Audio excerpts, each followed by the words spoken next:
స్కాములు తప్ప ఇంకా ఏమీ జరగడంలో. ఈరోజు రాష్ట్రంలో ఒక ముఖ్యమంత్రిగా ఒక పాలన సాగించేటప్పుడు ఒక పార్టీ అధికారంలో ఉండి పాలన సాగించేటప్పుడు ప్రతి పార్టీకి కానీ లేకపోతే ప్రతి ముఖ్యమంత్రికి కానీ ఆ ప్రతి నాయకుడికి కానీ ఆ పార్టీకి సంబంధించిన ప్రతి నాయకుడికి కానీ ఏమనిపించాలి? అదిగో మా నాయకుడు కాలర్ ఎగరేసుకొని చెప్తున్నాం, తన పలానావాడు మా నాయకుడు అని చెప్పుకునే పరిస్థితి ఉండాలని ప్రతి నాయకుడు అనుకుంటాడు. ఈరోజు పరిస్థితి ఏమిటి? ఎందుకు వీళ్ళంతా అధికారంలో ఉన్నారు అని అంటే వీళ్ళకే తెలియదు ఎందుకు అధికారంలో ఉన్నారని. ఒకే ఒక కారణం వీళ్ళంతా అధికారంలో ఉండడానికి, అది దోచుకోవడం, దోచుకున్నది పంచుకొని తినుకోవడం. ఇది తప్ప ఇంకేమైనా కనిపిస్తూ ఉందా?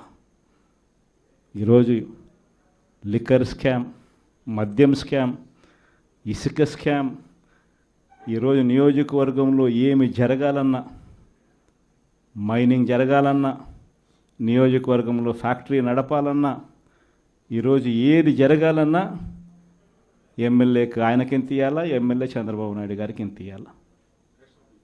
ప్రతి విషయంలోనూ స్కామ్. నియోజకవర్గంలో యథేచ్ఛగా మన కళ్ళ మొదటనే పేకాట క్లబ్బులు జరుగుతూ ఉన్నాయి. యథేచ్ఛగా ఇవన్నీ జరుగుతూ ఉన్నాయి మన కళ్ళ ఎదుట.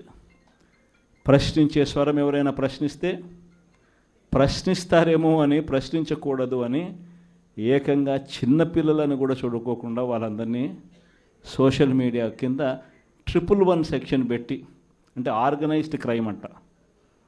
సోషల్ మీడియాలలో నువ్వు చేసే తప్పును ప్రశ్నిస్తే ఎందుకయ్యా సూపర్ 6 ఇవ్వడం లేదు, ఎందుకయ్యా సూపర్ 7 ఇవ్వడం లేదు అని చెప్పి ప్రశ్నిస్తే ఆర్గనైజ్డ్ క్రైమ్ అట.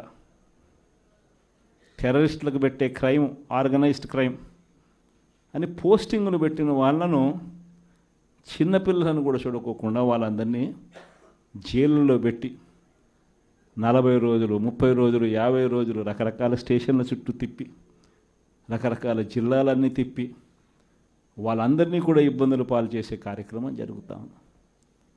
కానీ ఒకటి చంద్రబాబు నాయుడు మర్చిపోతూ ఉన్నాడు. ఎప్పుడైనా కూడా మంచి పేరు తెచ్చుకొని ప్రజల్లో పాలన సాగిస్తే ప్రజలు మళ్ళీ ఎన్నుకుంటారు. కానీ ఈ మాదిరిగా పదవిని దుర్వినియోగం చేసి ఈ మాదిరిగా చేయడం మొదలు పెడితే ఇదే చంద్రబాబు నాయుడు గారికి వైఎస్ఆర్ కాంగ్రెస్ పార్టీకి చెందిన ప్రతి కార్యకర్త తరపున చెప్తా ఉన్నా, నెక్స్ట్ వచ్చేది వైఎస్ఆర్సీపీ 2, జగన్ 2 పాలన వస్తుంది. ఎవడెవడైతే ఈ మాదిరిగా చేశాడో ఎవడిని వదిలిపెట్టమని చెప్పి సందర్భంగా కూడా ఖచ్చితంగా చెప్తాను. వీళ్ళందరినీ కూడా చట్టం ముందర గట్టిగా నిలబెడతాం. ఆ కోవిడ్ వచ్చేసరికి ఆ తర్వాత 2.5 సంవత్సరం కోవిడ్కి సంబంధించిన పరిస్థితుల మధ్యనే మనమంతా కూడా బ్రతికాం. అందుకే పాలనలో ప్రతి అడుగు, ప్రతి నిమిషం, ప్రతి విషయం ఆ కోవిడ్ సమస్యలను ప్రజలకు ఎలా తోడుగా ఉండాలి అనే విధంగానే ప్రతి అడుగు పడుతూ వచ్చింది. కాబట్టి కార్యకర్తలకు బహుశా చేయగలిగినంత నేను చేయలేకపోయాను అని చెప్పి సందర్భంగా ఖచ్చితంగా ఒప్పుకోవాల్సింది. కానీ ఈసారి మాత్రం జగన్ 2లో ప్రతి కార్యకర్తకు అండగా తోడుగా ఖచ్చితంగా ఉంటాను అని కూడా ఈ సందర్భంగా చెప్తాను. ఈసారి జగన్ 2లో ప్రజలకు తోడుగా ఉంటూనే మరోవైపున కార్యకర్తలకు కూడా అండగా, వాళ్ళ ఇంటికి పెద్దన్నగా, వాళ్లకు తోడుగా ఖచ్చితంగా ఉంటానని సందర్భంగా ఖచ్చితంగా చెప్తాను.